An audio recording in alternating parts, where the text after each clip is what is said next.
नमस्कार विद्यार्थी मित्रांनो. In this lecture we have to see Kirchhoff's law of heat radiation. तर आपल्याला ह्या लेक्चर मध्ये किर्चॉफ्स लॉ जो काय आहे हीट रेडिएशनचा तो त्या ठिकाणी बघायचा आहे. तर किर्चॉफ लॉचं जे काही स्टेटमेंट आहे तर ते स्टेटमेंट आपल्याला दोन पद्धतीने मांडता येते.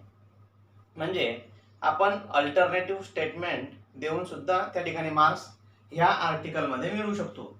मग जर आपल्याला स्टेटमेंट पाहायचं असेल, what is the statement of Kirchhoff law, me already सांगितलं की त्या ठिकाणी दोन स्टेटमेंट जे काही आहे ते आपल्याला वापरता येतील. मग पहिलं स्टेटमेंट जे काही आपण लिहिणार, माय date first statement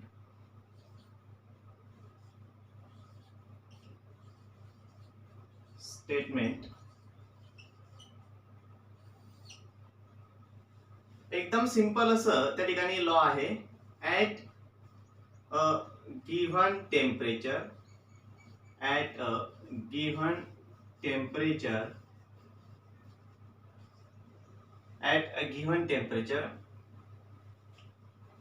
coefficient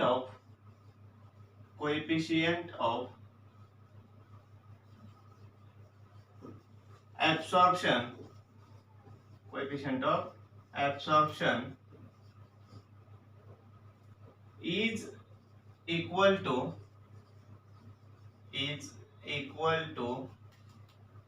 coefficient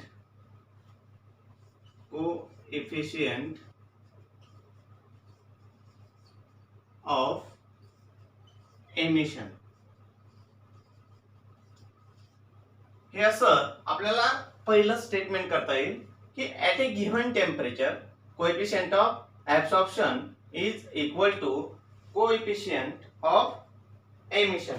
मग आता हेच स्टेटमेंट जर आपल्याला मॅथेमॅटिकली लिहायचं आहे, बघा हेच स्टेटमेंट आपल्याला काय करायचं आहे मॅथेमॅटिकली लिहायचं, तर हे कोणत्याही वेव्हलेंथ साठी आपल्याला म्हणता येईल. For any wavelength at a same temperature coefficient of absorption is equal to coefficient of emission. मग आपल्याला जर हे स्टेटमेंट मॅथेमॅटिकली लिहायचं आहे, in mathematically coefficient of absorption काय लिहितो आपण a आणि कोएफिशिएंट ऑफ एमिशन e, म्हणजे a is equal to e. पण जर मोर सफिशिएंटली लिहायचंय for all wavelength a bracket मध्ये lambda is equal to E bracket मध्ये लॅम्बडा, कोणासाठी जे टेम्परेचर आपल्याला दिलेलं आहे त्याच्यासाठी. मग आपल्याला बघा according to the definition of coefficient of emission, आता यालाच कोएफिशिएंट ऑफ ऍब्सॉर्प्शन लिहिण्याच्या ऐवजी आपण काय लिहू शकतो, ऍब्सॉर्प्टिव्हिटी म्हणजे काय, at a given temperature absorptivity of a given body is equal to emissivity of the body. बघा कोएफिशिएंट ऑफ absorption आणि कोएफिशिएंट ऑफ एमिशन च्या ऐवजी आपण शब्द वापरू शकतो absorptivity आणि emissivity. मग आपल्याला कोएफिशिएंट ऑफ एमिशन माहिती, कोएफिशिएंट ऑफ एमिशन याचं जी काही डेफिनेशन आहे ती डेफिनेशन माहिती आहे. Emissive power of ordinary surface. Coefficient of emission is defined as the ratio of emissive power of ordinary surface to emissive power of perfectly black surface. मग आता but बघा, but E is equal to E upon EB. आता या ठिकाणी E आणि EB काय म्हटले मी, E be the emissive power of ordinary surface and EB be the emissive power of perfectly black surface. Mind it, E and EB means emissive power of ordinary surface to emissive power of perfectly black surface. हे statement असं लिहिता येईल, किंवा जर समजा आपण R घेतलेला आहे, जर R त्या ठिकाणी मानला तर E is equal to R upon RB. फक्त नोटेशन बदलत आहे, कन्सेप्ट बदलत नाही. मग यावरूनच इकडे लक्षात घ्या, याला मी जर इक्वेशन नंबर 1 म्हटलं आणि याला इक्वेशन नंबर म्हणतोय सेकंड, तर हा सेकंड काय करायचा, 1 मध्ये पुटअप करायचा. हा जर 1 मध्ये पुटअप केला तर आपल्याला काय म्हणता येईल, A is equal to E upon EB. बघा, A is equal to E च्या ऐवजी काय रिप्लेस केलं, E अपॉन EB, म्हणजे coefficient of absorption is equal to emissive power of ordinary surface to emissive power of perfectly black surface. मग हे equation फक्त आपण काय केलं, हा जो EB आहे तो इकडे न्यूमरेटरला आणला आणि A जो काही आहे तो डिनॉमिनेटरला टाकला. म्हणजे काय मिळेल, EB is equal to E upon A और E upon A is equal to EB. मग यावरूनच आपल्याला दुसरं स्टेटमेंट एक तयार करता येतं. बघा, पहिलं स्टेटमेंट काय म्हटलं होतं आपण, at a given temperature coefficient of absorption is equal to coefficient of emission. परंतु आता दुसरं स्टेटमेंट याच्यावरून काय तयार करता येईल, तर हे पहिलं स्टेटमेंट तयार केलं होतं आणि दुसरं जे काही आहे ते दुसरं स्टेटमेंट येईल.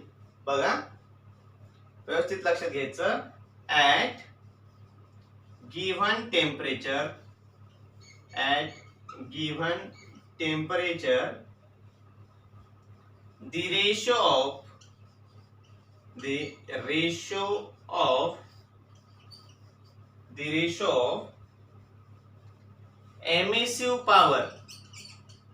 emissive power of ordinary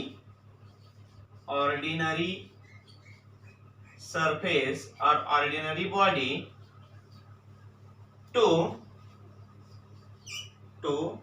its coefficient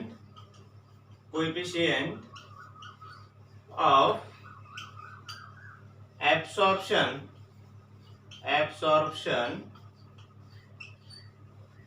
is equal to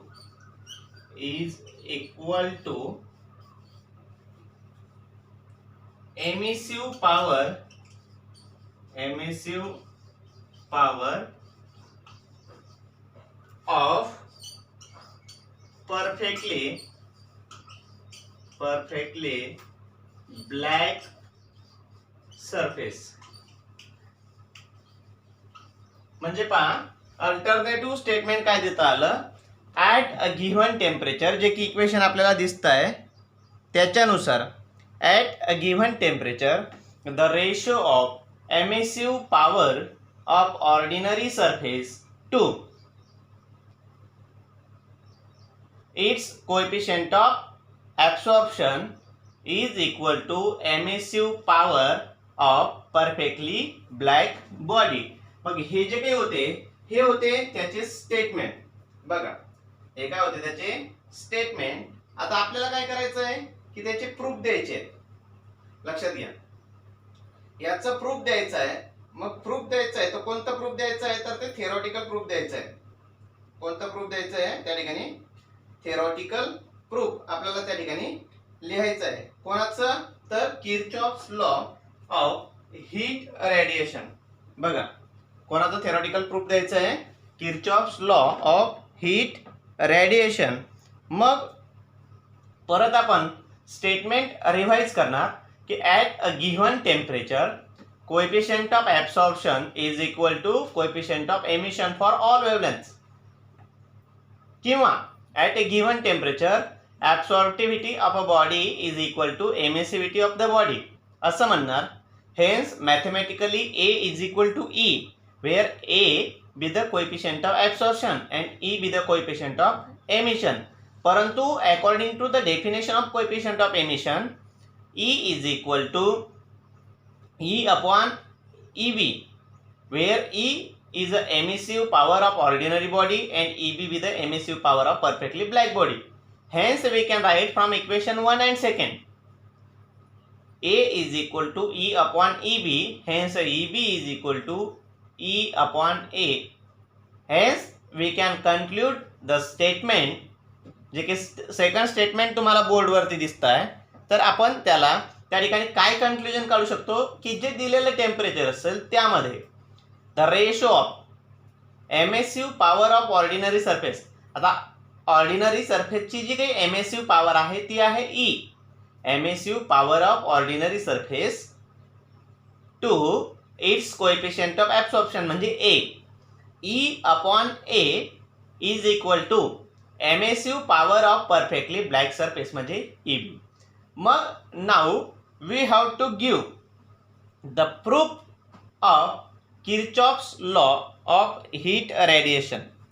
बघा आता आपल्याला काय करायचं आहे, या ठिकाणी याचं थेरॉटिकल जे काही प्रूफ आहे ते द्यायचं आहे. अतिशय सिंपल आणि सोपं असं आर्टिकल आहे,